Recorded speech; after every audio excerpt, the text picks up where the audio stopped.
89. Translated from Bengali. Deogarh, Vaidyanath, 3rd January 1899. Dear Mother, some very important questions have been raised in your letter. It is not possible to answer them fully in a short note. Still, I reply to them as briefly as possible. 1.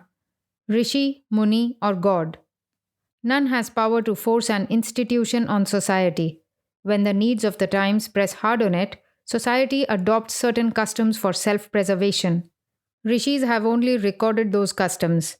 As a man often resorts even to such means as are good for immediate self protection, but which are very injurious in the future.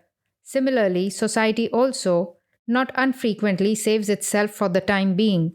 But these immediate means which contributed to its preservation turn out to be terrible in the long run. For example, take the prohibition of widow marriage in our country. Don't think that rishis or wicked men introduced the law pertaining to it. Notwithstanding the desire of men to keep women completely under their control, they never could succeed in introducing those laws without betaking themselves to the aid of a social necessity of the time. Of this custom, 2 points should be specially observed. A. Widow marriage takes place among the lower classes. B. Among the higher classes, the number of women is greater than that of men. Now, if it be the rule to marry every girl, it is difficult enough to get one husband apiece.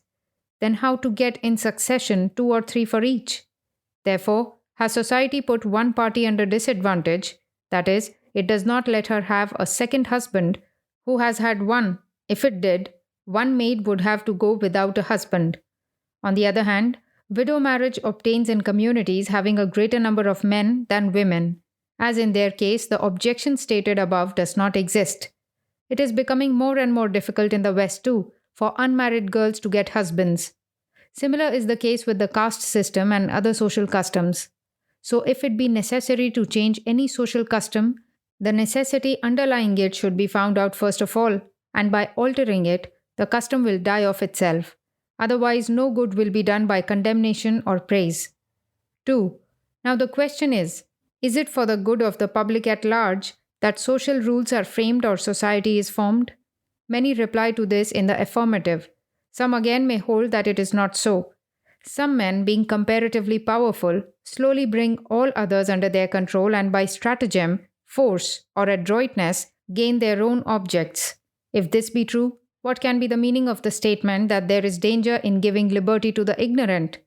What again is the meaning of liberty?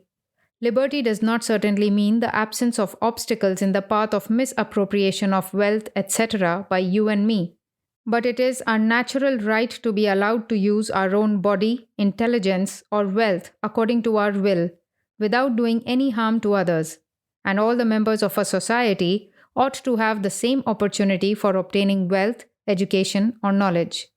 The second question is, those who say that if the ignorant and the poor be given liberty, that is, full right to their body, wealth, etc., and if their children have the same opportunity to better their condition and acquire knowledge as those of the rich and the highly situated, they would become perverse.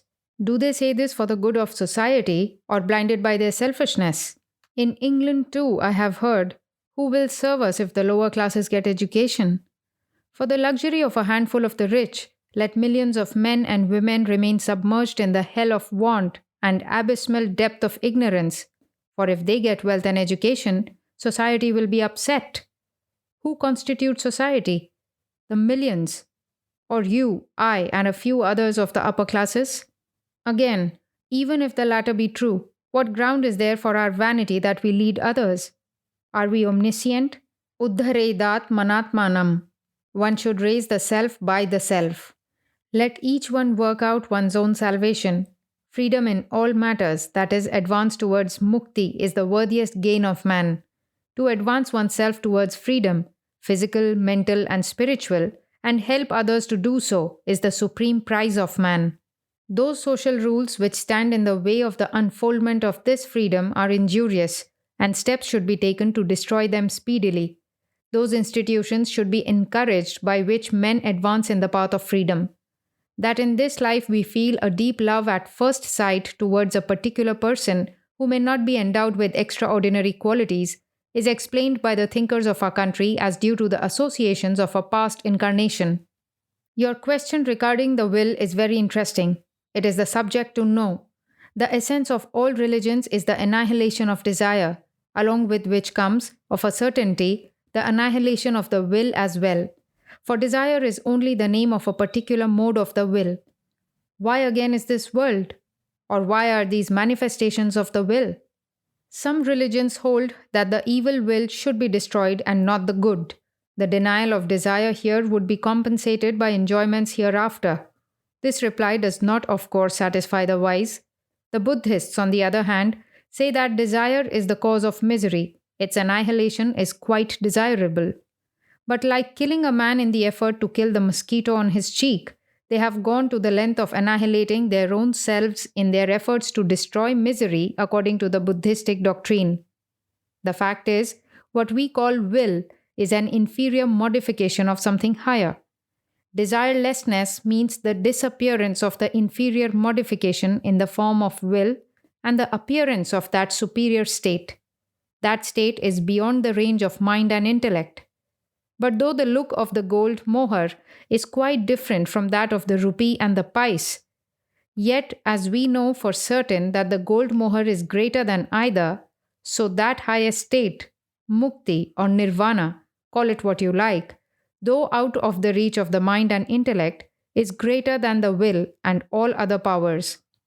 It is no power, but power is its modification. Therefore, it is higher. Now you will see that the result of the proper exercise of the will, first with motive for an object and then without motive, is that the willpower will attain a much higher state.